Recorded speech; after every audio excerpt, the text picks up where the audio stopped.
Good morning, good evening, whenever you guys are watching this. Well, the UFL playoffs are right around the corner, and I can't believe everything's been solved playoff team-wise by week 8. That's kind of ridiculous. Remember the USFL, the playoffs were not decided until like the last week where everybody was still alive. Yeah, that was some chaotic days, but at least this is more structure and no more teams that are going 4 and 6 to go into the playoffs and winning championship games. I'm sure I wonder what this team would feel about this. But anyways, I'm gonna give you the breakdown on every single team that happened this year. Starting with the teams that did not quite make it. The Houston Roughnecks was a team that I thought they were going to be able to continue their success because they were one of the contenders in the USFL playoffs against the New Orleans Breakers and the Birmingham Stallions last year, with the likes of Mark Thompson and Justin Hall and Anthony Ratlips Williams continue being one of the best offensive weapons of the league in the USFL. But this league with the same head coach, there really wasn't that. The offense was mainly sloppy and some inconsistent play.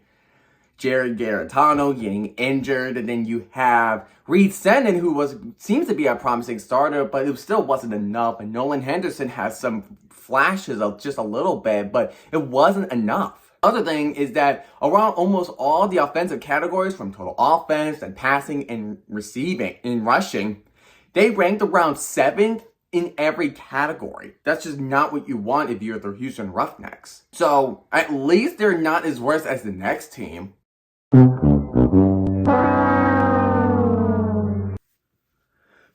I thought this team was going to make some noise. What they've been doing in the offseason, it looks great on paper. Don't we agree? Like, let's listen to players that they signed. They signed Case Cookus. They got Darius Victor. They got the players from the Breakers like Jonathan Adams, Vinny Papel. They still had Dywood Williams on the Showboats from last year. And then you also have great defense of like Maximilian Roberts and Greg Reeves last year. And John DeFilippo wasn't a bad coach with the Breakers last year. But what happened? They imploded. They seriously imploded. Like ever since they blew 16-0 against the San Antonio Brahmas and lose 20-19, they were not the same team since. Like, look at these losses. 34-14 Stallions. 32-17 against St. Louis. 35-18 Michigan. 39-21 Birmingham. 47-43 against Arlington, and Arlington at that point was winless at that point of the season. And 36-21 DC. 6 out of the 8 games they lost were more than 1 possession games. They had the total worst point differential in the entire league. That's embarrassing. No wonder they last in total defense and on the offensive side. Case Cookus could not do anything. That old line is like Swiss cheese. Heck, you could even throw Troy Williams into the mix as well, even though he was more of a running back type of style quarterback, which was alright at the Pittsburgh Maulers, but but it's not going to happen in the UFL. So I just don't know what went wrong. Everything went completely wrong with the Showboats. But at least we did not go through a roller coaster like what happened with the Renegades. Why are you the way that you are? The Arlington Renegades is one of those teams that makes you go WTF almost every game. Because when they were winless until they won against the Memphis Showboats, you might be thinking, how is this team, the team that won the XFL championship game against the DC Defenders, end up losing 6 in a row to start the season? How did this happen? Their offense was consistent. Heck, Luis Perez is leading the league in passing yards with just over 2,000. But how? Their offense is really consistent with the likes of Sal Cannella, JP Payton, and then you have Tyler Vaughns making plays on the offense. But I think what happened was there was just lack of defense, and there was just some blatant coaching decisions by Bob Stoops. Think about this. 27-24 loss to St. Louis. They blew a 28-18 lead against the Defenders. Lose to the winless Houston Roughnecks, both teams were winless at that point, but they lost 17-9. Losing 28-27 against Michigan. If it wasn't for Bob Stoops going for it on his own 45, that failed and eventually led to a West Hills touchdown. And then losing 20-15 against San Antonio. And of course, with the win against the Battlehawks, they just kind of blew their tank. They definitely blew the tank. It's like, where the heck has this been? Like, they were all over it. Yes, I know the Battlehawks were without A.J. McCarron. Don't get me wrong. But they were playing like they were playing in the XFL playoffs last year. It's like, where has that been? They were just so inconsistent. Not as inconsistent as the Defenders now. You're so dumb. You are really dumb. For real. I can never express my frustration with the Defenders. They kind of, me and Sir Random Guy, pretty much saying that they remind us of the 2022 New Jersey Generals. A team that went so well, they went 9-1, but then they fail at the championship game. And he's not wrong. The Defenders completely regressed. They regressed big time. The offense was not systematic, and we have one of the worst defenses in the entire league. I know it's just above Houston and Memphis, but those teams are in a different category than compared to the Defenders, which was the last team to be eliminated from the playoffs contention. Heck, like, I went to a game against the St. Louis Battlehawks in Week 5, and I witnessed one of the worst games I've seen from the Defenders and their first loss in Audi Field. It was that bad. Jordan Tamu makes some brain-dead decisions, like throwing 3 interceptions in that game. And without Abram Smith for the whole season, the running game is just non-existent like the dinosaurs. And there were some really good pieces on the offense. Chris Rowland is probably the best player on that team. He has been amazing from punt returns, kick returns, and being a good threat to the passing game along with Kelvin Harmon. But the defense is just like, yes, Malik Fisher has like 6 sacks along with Derek Robertson, who's just below him in that category. But this is not enough. It's inconsistent.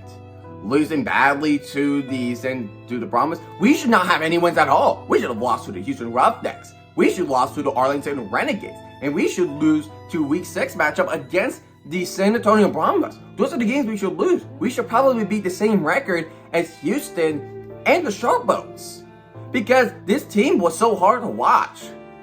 Like that stream I did between the Brahmas and the Defenders, I was all over the place with that game because I just don't know what's gonna happen. I just don't know anything about these teams. Like the 4 teams that got eliminated, they were just they're just very bad at their own ways. But now let's get to the positive sides with the teams that did make it. You guys are so screwed now! The Stallions was the team that looked like they never left. They are still the best team in all of Spring League football. Great offense, and they have the best defense in the entire freaking league. Carlos Davis, Taco Charlton leading the defensive line in sacks. You also had a great secondary core of A.J. Thompson, Kenny Robinson Jr., Mark Gilbert, and Lorenzo Burns. Adrian Martinez is the true dual threat quarterback in this league.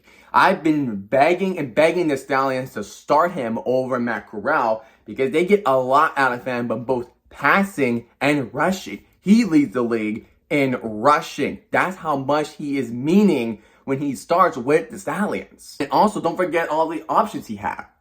Receivers, Deion Kane, Jane Sternberger, Amari Rogers, and a great dual-headed running back of Ricky Person Jr. and CJ Marable. This team is not stopping. They're gonna keep on going. They want that 3-peat. They want a dynasty to keep going. But can this team stop them on their tracks in the playoffs? Meow? I consider Michigan to be one of the weaker teams coming into the UFL season, but wow, they proved me wrong like Skip Bayless's take on Johnny Manziel. And the defense is elite. It's up there with the Stallions. Breland Speaks is a freak. He's one of the best, if not the best defensive linemen in the league with 8.5 sacks and 12 tackles per loss. And also, Puka Nakua's brother, Kai Nakua, is a ball hawking machine with Nick Brooks along his side. The rushing attack is definitely there. They can literally use anybody, whatever is running back, quarterback, or even running backs. The passing game is a bit spotty, but they can work with some great receivers like Marcus Sims to be a deep threat. But the one thing I am really concerned about Michigan is the injuries. Linebacker Frank Ginda is out for the season. Running back Wes Hills just went out against the Memphis Showboats. And also, there's no E.J. Perry, so there's been a quarterback carousel, whatever it is Danny Etling, Brian Lurick, or Bryce Perkins. They're all over the place with the quarterbacks, and they better get this situated before going up against the best defense of the Stallions.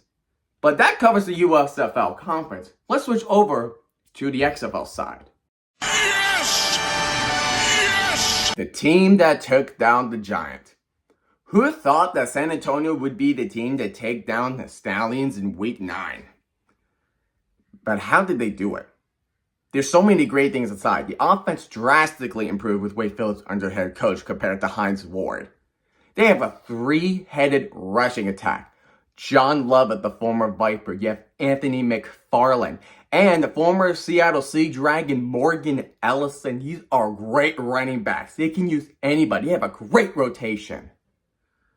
And Chase Garbers is back from long-term injury. Yes, there were some question plays for Quentin Dramati, but the offense is still driving as it is. They have a great receiving core. Whatever is Justin Smith, Marquez Stevenson, and also John Trey Kirkland looked like he never left the Houston Roughnecks. Cody Latimer, who was one of the best in the XFL with the Orlando Guardians. Then, 3 players are top 10 in total tackles.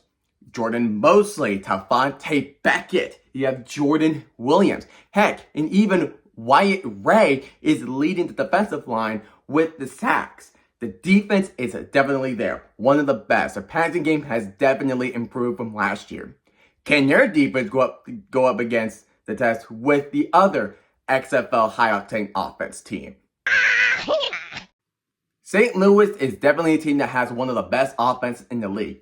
But after when A.J. McCarron went down in Week 7 and Manny Wilkins was under center, things got a little bit, how would you say it? Sloppy? I don't know. But they almost lose to the Defenders. But then you see what happens with the Renegades in Week 9. The Battlehawks got destroyed in the last second of the game. It's like, what went wrong with that game? I mean, they have the best receiver in the league with Hakeem the Dream Butler. And running back Jacob Sailors, who wasn't even a starter at the beginning of the season, that belonged with Mateo Durant, but he was out with injury.